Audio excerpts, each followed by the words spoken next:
Bien, vamos a empezar la resolución de un problema eh, que básicamente dice que se comprime CO2 de 100 kilopascales y 25 grados Celsius hasta 1000 kilopascales y 55 grados Celsius. Hay un cambio de temperatura, hay un cambio de presión también, aunque realmente a la entalpía no le importa la presión, no para este tipo de gases. Y la velocidad de salida del compresor de aire es de 60 metros sobre segundo, pero la entrada es de 0,5. Hay un cambio de velocidad. La carga del compresor es de 1000 kilogramos por hora. Este es el flujo másico y de dióxido de carbono. ¿Y cuánto es la potencia del compresor en kilowatts? Sí, es adiabático, quiere decir que no hay pérdida de calor. Hay una pérdida de calor en el inciso B y en el inciso C se debe elevar el CO2 a una cierta altura. Entonces, vamos a hacer el caso más generalizado, que es el C. Vamos a plantearlo y luego vamos a ir quitando para el inciso A y B, pues los términos que no aparecen dentro de esta ecuación, ¿no? Entonces, entonces, vamos a tener una operación de transferencia de momentum, que es una compresora. Esta compresora, pues la vamos a poner como una caja, ¿no? Y esta caja finalmente va a tener una flecha de entrada, ¿no? Y una flecha de salida. Eh, en ambos, pues el flujo másico es exactamente lo mismo, porque lo mismo que entra es lo mismo que va a salir. Y entonces voy a tener la presión de entrada, la temperatura de entrada, la velocidad de entrada. Pues la altura de entrada puedo definirla como cero. Y el flujo másico de salida es exactamente lo mismo. Va a cambiar la presión, va a cambiar la temperatura, va a cambiar la velocidad y podemos decir que va a cambiar la altura, ¿no? En el caso 2. En ambas situaciones voy a tener un requerimiento, o en todas las situaciones, un requerimiento de trabajo, que la compresora pues se tiene que conectar y eso es lo que la hace funcionar. Y solamente en el inciso B y C voy a tener un requerimiento voy a tener una pérdida de calor. Esta pérdida de calor lo que significa es como cuando tú tocas la compresora, pues la compresora está caliente, ¿no? En el primer caso es adiabático, quiere decir que no hay mucha pérdida de calor, ¿no?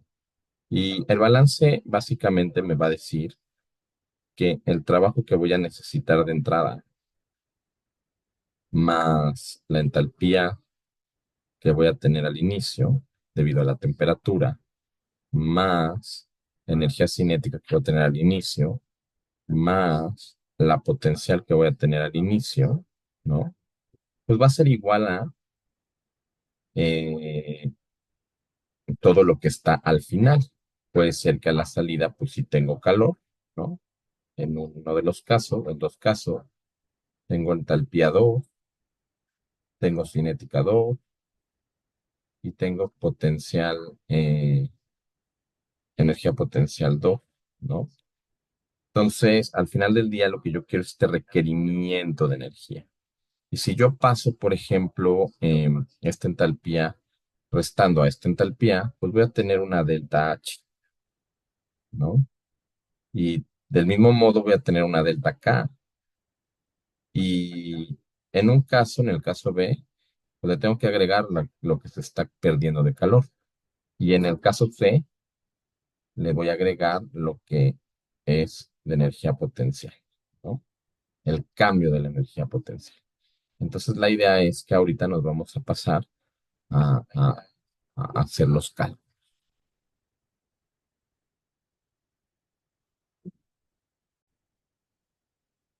Entonces, para poder hacer los cálculos, lo que yo voy a necesitar, pues, es ir pasando los datos. Lo primero por lo que voy a empezar es, pues, por la masa, ¿no? El flujo másico, que es igual a las 100 kilogramos por hora. Estos kilogramos por hora yo los quiero convertir. Los voy a convertir a gramos sobre segundo para eventualmente pasarlo a moles sobre segundo y que entonces delta H, cuando yo la multiplico por la específica que está en kilojoules sobre mol, pues yo pueda multiplicarlo por mol sobre segundo y ya me dé watt, ¿no? O kilowatt, en este caso más bien. Entonces, en este caso, pues esto lo voy a multiplicar por 1000, ¿no? Y lo voy a dividir entre el número de segundos que tiene una hora, que son 3600.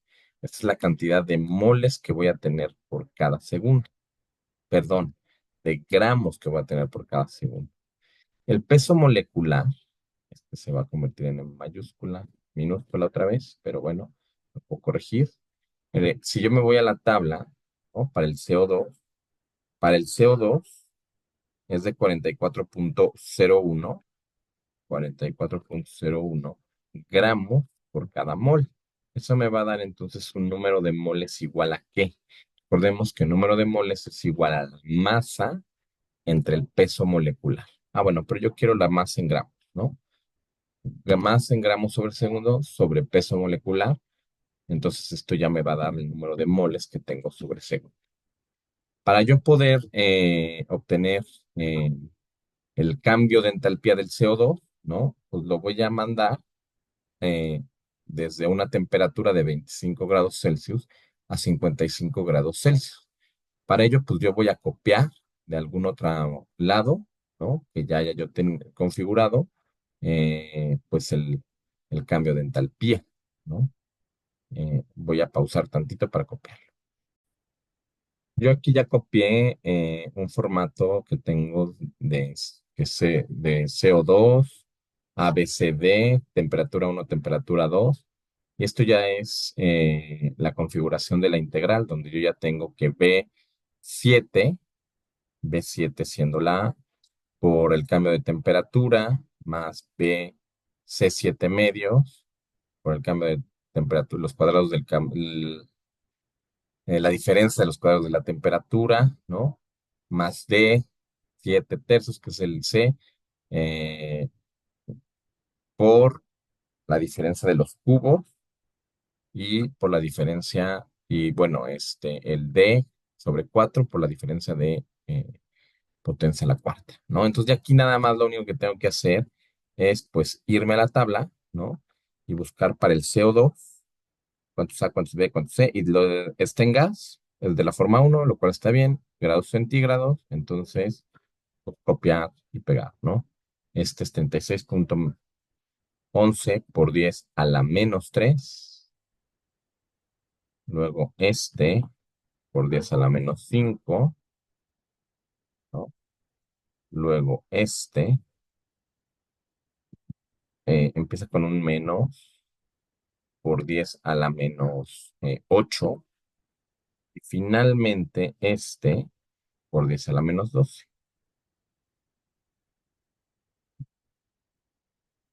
por 10 a la menos 12, ¿no?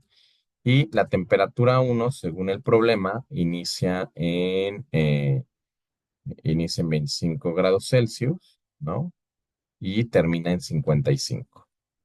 Entonces, de 25 a 55 grados. Quiere decir entonces que voy a necesitar 1.13 kilojoule por cada mol, ¿no? Esto pues ya es específico. Y entonces yo quiero insertar un símbolo para obtener cuánto es la delta H, ¿no? Eh, Puedo insertar símbolo y aquí, yo ya la tengo aquí, ¿no? En Recently Added, pero realmente pues la puedo buscar. Si yo tengo aquí un normal text, abadi o lo que sea, ¿no? Vamos a dejarlo en normal text y la puedo buscar en la simbología griega, ¿no? Que la simbología griega pues hay que estarla buscando porque quién sabe por dónde anda, ¿no? Pero bueno, pues si yo empiezo desde el principio, ¿no? Pues voy viendo y digo, no, pues esto no es simbología griega, a ver dónde está, ¿no? Aquí, mira, aquí ya la encontré, ¿no? Entonces ya la inserto. Y ya tengo ahí delta H. Que delta H, pues básicamente va a ser igual a ¿qué? A moles sobre segundo multiplicado por kilojoule por cada mol, ¿no? Entonces, esta es la cantidad, 0.071 de kilowatt, ¿no? Que ya van a ser kilojoules sobre segundo, que voy a tener solamente para cambiar la temperatura, ¿no? Y bueno, vuelvo a insistir, para el CO2, etcétera, los cambios de presión no son relevantes siempre y cuando nos mantengamos en un gas ideal. y no revisé si era un gas ideal, ¿no? A lo mejor la presión de 1000, al principio 100 kilopascales no es tan alta, de 1000 puede ser que sí, pero pues realmente no tengo otra forma de hacerlo, ¿no? Entonces, este es el cambio de entalpía. Y como este es el cambio de entalpía, ¿no? Lo voy a poner en amarillo. Lo que va a seguir a continuación es ver cuánto es el cambio de energía cinética.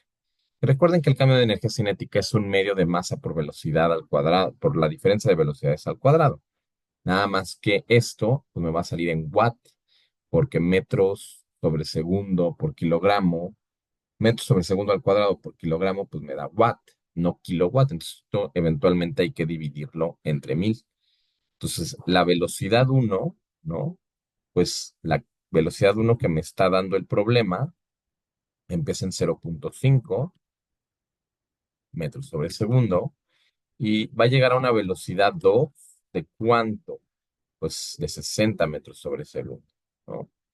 Entonces, siendo así, pues el cambio de la energía cinética, y yo quiero volver a poner el símbolo le puedo insertar el símbolo, ¿no? Y como aquí ya me debería de aparecer como algo que yo ya he estado utilizando, ¿no? El cambio de la energía cinética, que es igual, pues es igual a un medio, 0,5, del flujo másico. En este caso sí es, en este caso sí lo necesito en kilogramo sobre segundo, ¿ok? Entonces, a lo mejor aquí sería bueno insertar otra, ¿no? Para que esto lo divido entre 1000, ¿no? Y estos son, perdón, nada más lo divido entre 3600 para obtener cuántos son los kilogramos sobre segundo, ¿no? Y bueno, esto pues será igual a 1000, ¿no? Entonces esto pues no cambió mucho, no cambia, ¿no? Entonces en la delta K, ¿qué va a ser igual? Pues la delta K va a ser igual entonces a un medio de la masa en kilogramos sobre segundo por la velocidad uno al cuadrado, o bueno, 2 al cuadrado más bien, menos la velocidad uno al cuadrado, ¿no? Y entonces esto me va a dar en watts. Pero pues, si yo la quiero en kilowatt, pues esto hay que dividirlo entre 1000. Y pues básicamente no es mucho el cambio de energía cinética, ¿no? No es mucho el cambio de energía cinética comparado con el cambio de entalpía. Y entonces, en este aspecto, pues recordamos que la W que voy a tener de entrada en el inciso A, en el caso adiabático, ¿a qué va a ser igual? Va a ser igual a la suma de estos dos, ¿no? Pues noten que realmente fue relativamente poco, pero pues bueno, sí influyó, ¿no? Sí influyó y este es el punto 76 que tengo de kilowatt en el inciso A, ¿no? Ahora, en el inciso B voy a tener un calor. ¿De cuánto es el calor? Me dice ya el problema que son 500 watts, o sea, 0,5 kilowatts, ¿no? Si lo divido entre 1000. Y entonces el trabajo, voy a requerir más trabajo en este caso. Y voy a requerir 500 watts o 0,5 kilowatts extras, ¿ok? de potencia, ¿no? Pero pues esto es el 1,26, ¿vale? ¿Y qué pasa con los cambios de altura? 10 metros. Bueno, 10 metros a lo mejor son ¿cuántos pisos? Pues debería estar siendo como un edificio de 2 pisos. Si yo tengo que pues la H1, pues voy a empezar en 0 metros, porque ese es mi suelo donde está la bomba, y H2 son los 10 metros, ¿no? Los 10 metros que tengo que subir, y la gravedad, pues ya sabemos que es de 9,81 metros sobre segundo cuadrado, ¿no? Entonces la delta, vamos a ponerle el símbolo de delta, ¿no? La delta, el cambio de energía potencial, ¿no? Potential energy lo pongo en inglés. Este va a ser un resultado. No sé si este va a ser el resultado que realmente quiero, porque al final del día, pues esto me va a dar también en watts, ¿no? Si yo hago masa o flujo másico en kilogramos sobre segundo, multiplicado por gravedad, multiplicado por un cambio de altura, bueno, que realmente esto pues va a ser en watts, no es nada. Pero si yo lo quiero en kilowatts, ¿no? Esto lo tengo que todavía dividir entre 1000 kilowatts. Y entonces realmente el trabajo al final, ¿no? Ya tomando en cuenta el cambio de entalpía, el cambio de energía cinética, el cambio de energía potencial y además el calor que pudo haber perdido la bomba, ¿no? Pues va a ser igual a este más este, ¿no? Y pues subió 0.01 kilowatt, ¿no? Que realmente no es mucho. O cualquiera diría, oye, pero entonces, ¿qué onda con estos cambios de energía potencial, cinética, etcétera? Pues sí, realmente son relativamente bajos y normalmente los despreciamos, ¿no? Cuando pues puede llegar a ser relevante, a ver, pues supongamos que tengo que subir ya no 10 metros, ¿no? Que sería a lo mejor 2, 3 pisos, a lo mejor pues lo tengo que subir un poquito más, ¿no? 100 metros y aún así, pues no es tanto, ¿no? Entonces, pues este tipo de análisis de que la entalpía es verdaderamente relevante, las pérdidas de calor pues pueden ser relevantes y el cambio de energía cinética y potencial no son tan relevantes, pues a veces los podemos despreciar y normalmente eso es lo que vamos a estar haciendo en muchos de los problemas. Pero bueno, si tengo el cambio de velocidad y el cambio de altura, pues no me cuesta más que 2 minutos estarlo calculando. ¿Vale? Espero entonces que hayan visto cómo se resuelve este tipo de compresoras para ciertos gases ideales. Gracias.